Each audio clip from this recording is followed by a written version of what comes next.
يا مساء الخير أو صباح الخير على حسب الوقت اللي بتشوف فيه الملخص ده أو الفيديو ده. فاكرين فيلم ذا ديفل ويرز برادا؟ البنت الغلبانة اللي اسمها أندي اللي كانت ميراندا بتذلها وبتطلع عينها ومسميها الدبة التخينة اللي ما بتفهمش في اللبس. دلوقتي بقى الزمن دار، والنهاردة هنشوف ازاي البنت الغلبانة دي هترجع بعد 20 سنة كاملة عشان تشتري الشركة وتذل مديرتها القديمة وتنتقم منها تالت ومتلت. أندي كبرت وبقت صحفية تقيلة واثقة في نفسها وبتستلم جوائز، لكن في اللحظة اللي أندي واقفة فيها على المسرح بتتفاجئ برسالة جماعية: الشركة فلست وكلكم مطرودين بسبب ديون المدير. وهنا الحظ بيقرر يلعب صح. بتجيلها مكالمة من إيرف المدير التنفيذي الكبير لمجلة رانوي، المكان اللي اتهانت فيه سنين. إيرف بيقول لها المجلة بتغرق بسبب فضيحة ميراندا، سمعتها بقت في الأرض، وعايزك ترجعي تمسكي قسم المقالات بمرتب خيالي وبضعف اللي كنت بتاخديه عشان تنقذينا. أندي ما بتكدبش خبر وبتوافق، مش عشان الفلوس لأ، عشان دي بداية خطة الانتقام. تاني يوم الصبح أندي بتدخل مبنى المجلة، بس المرة دي مش داخلة بتجري بكعب عالي وهي شايلة كوباية قهوة، لأ دي داخلة بثقة تخض. أول ما يشوفها نايجل بيصرخ من الفرحة ويقول لها أخيرا اتخليتي عن لبسك الرخيص وبقيتي تعرفي تلبسي براندات. أندي بتدخل مكتب ميراندا قاعدة بكبريائها المعتاد، وأول ما بتشوفها أندي بتبصلها بنظرة النكرة: تطلع مين دي؟ وتنادي على السكرتيرة: مين البنت دي؟ نايجل بيتدخل بسرعة ويقول لها دي أندي يا ميراندا، كنت بتنادلها إيميلي زمان، معلش كبر السن برضه والذاكرة بعافية، بقالنا 20 سنة. أندي بتقعد بكل برود على الكرسي وبتقول أنا البنت الذكية اللي كنت مطلعة عين اللي خلفوها، ودلوقتي إيرف كلمني ومسكني قسم المقالات عشان أحسن سمعتكم البات في الأسفلت. مكتبي فين بقى؟ ميراندا هنا بتتحول وبتقرر تلعب لعبتها النفسية القديمة. بتنادي على السكرتيرة وتقول لها اتصلي بالبنت اللي ماسكة القسم دلوقتي وارفديها فورا.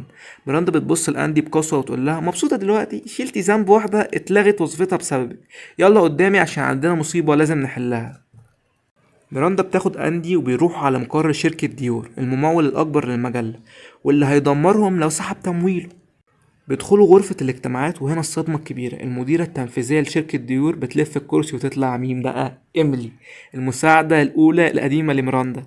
إيميلي أول ما بتشوفهم بتشمت وتقول يا محاسن الصدف، الشمل اتجمع تاني. إيميلي بتسيب الشغل وتبص لأندي وتقول لها والله اتغيرت يا أندي وبقى عندك ثقة، كل حاجة فيكي اتغيرت ما عدا رسمة حواجبك.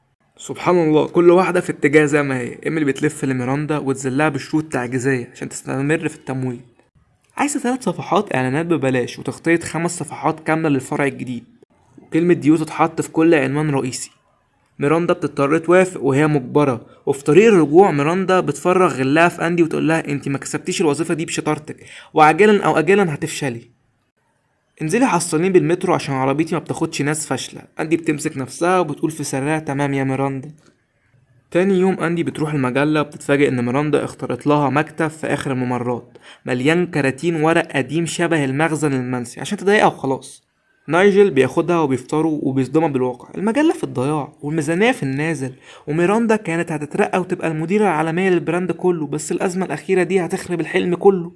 أندي بتقرر تطبق في الشغل بالليل وبتكتب مقالات اعتذار توضيح باسم ميراندا بريسلي بذكاء. الصبح بقى المقال بينتشر والناس اللي كانوا بيشتموا في ميراندا بدأوا يدعموها. أندي بتمشي قدام مكتب ميراندا ومستنية كلمة شكرا، لكن ميراندا بتدخلها غرفة الاجتماعات وتهزقها قدام الكل. المقال انتشر بس كام واحد كملوا للآخر؟ دورك تخليهم يقروا للآخر، مش انك تعملي زيطة وخلاص. ويا ريت ما تقاطعنيش تاني وانا بتكلم. نايجل بيدي نصيحة لأندي: بطلي تستني التقدير والشكر، اعتمدي على نفسك وبطلي شكوى. أندي بتاخد النصيحة وبتتحول لوحش شغل.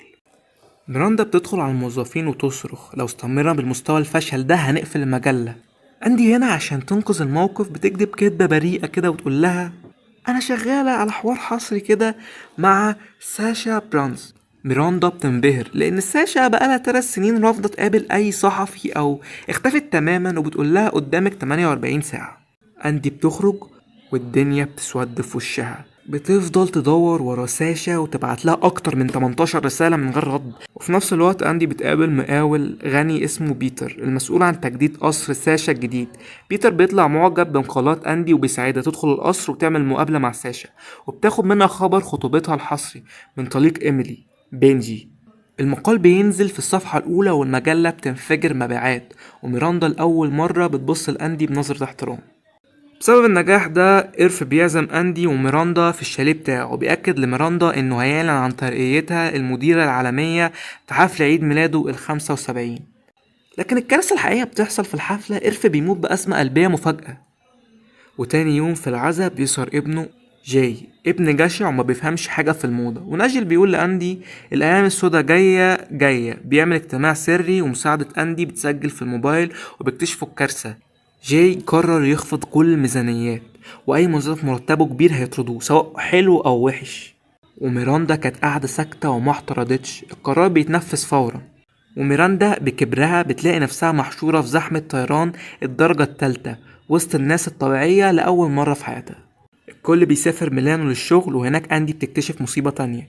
إيميلي اتفقت مع خطيبها الغني بنجي إنه يشتري المجلة من جاي ويطرد ميراندا ويقعد إيميلي مكانها. إيميلي بتعترف بكل بجاحة لأندي وميراندا هقعد مكانها. ميراندا كبرت ومبقتش مواكبة، وزمان طردتني ودلوقتي جه وقت انتقامي. ميراندا بتقول لها عمرك ما هتعرفي تديري مجلة لانك بياعة. ايميلي بتسيبهم وتمشي وهي مكسورة. هنا بقى بنوصل لذروة الانتقام والتحويل التاريخي في الحبكة. اندي ما بتقفش تتفرج، بتفتكر كلام حبيبها بيتر وبتقرر تلعب لعبة كبيرة. بتروح طبعا للست الغنية ساشا برامز وتقول لها ايميلي وبنجي عايزين يشتروا المجلة عشان ينتقموا، وجاي الجشع هيبيع للي يدفع اكتر. رانواي دي تاريخ للموضة. لو انت دخلت معايا بفلوسك احنا هنشتري المجلة والشركات كلها ونقعد احنا على العرش. ساشا بتنبهر بالافكار وبتوافق فورا. لقيت العرض الكبير للموضة في ميلانو.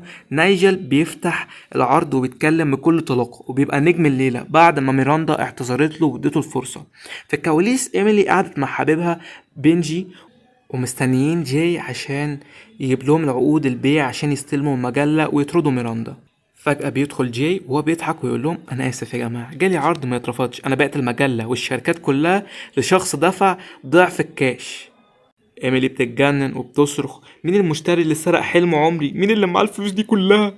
في نفس اللحظة الباب بيتفتح وبتدخل أندي ووراها حارس الأمن. أندي داخلة بكامل أناقتها وجبروتها، بتبص لإيميلي وتقول لها المشتري هو أنا وساشا برانز.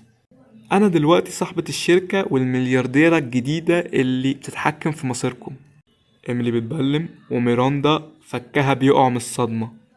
البنت الغلبانة اللي كانوا بيهنوها زمان رجعت واشترت المكان كله. أندي بتبص لميراندا اللي قاعدة مرعوبة انها تطرد وبتقول لها ما تخافيش يا ميراندا، انا مش هطردك، انت هتفضلي في منصبك كرئيس التحرير شرفية لانك تاريخ للمكان، بس من هنا ورايح انا شروطي اللي هتمشي ومكتبي هيبقى اكبر من مكتبك. ميراندا بتبص للمقال الجديد اللي اندي حطته على مكتبها وترفع نظارتها ولاول مرة في التاريخ تبص لاندي وعينيها مدمعة وتقول لها شكرا يا اندي، برافو. أندي بتخرج وتصالح إيميلي وتعينها معاها مسؤولة علاقات عامة لأن أندي قلبها كبير ومبقتش محتاجة تذل حد بعد ما أثبتت إنها أقوى من الكل. ونكتشف في النهاية إن نايجل هو اللي كان مخطط لكل حاجة من الأول عشان يرجع أندي وينقذ المجلة سوا. وده كان ملخص ازاي البنت الغلبانة اللي الكل داس عليها زمان رجعت بعد 20 سنة واشترت الامبراطورية كلها وقعدت المدير والموظفين كلهم تحت ضوحها. لو عجبكم فيديو النهاردة ما تنسوش تعملوا لايك وشيروا وسبسكرايب وتقولوا رأيكم في الملخص بتاع النهاردة وعايزين فيلم ايه المرة الجاية. اشوفكم فيديو جديد، سلام.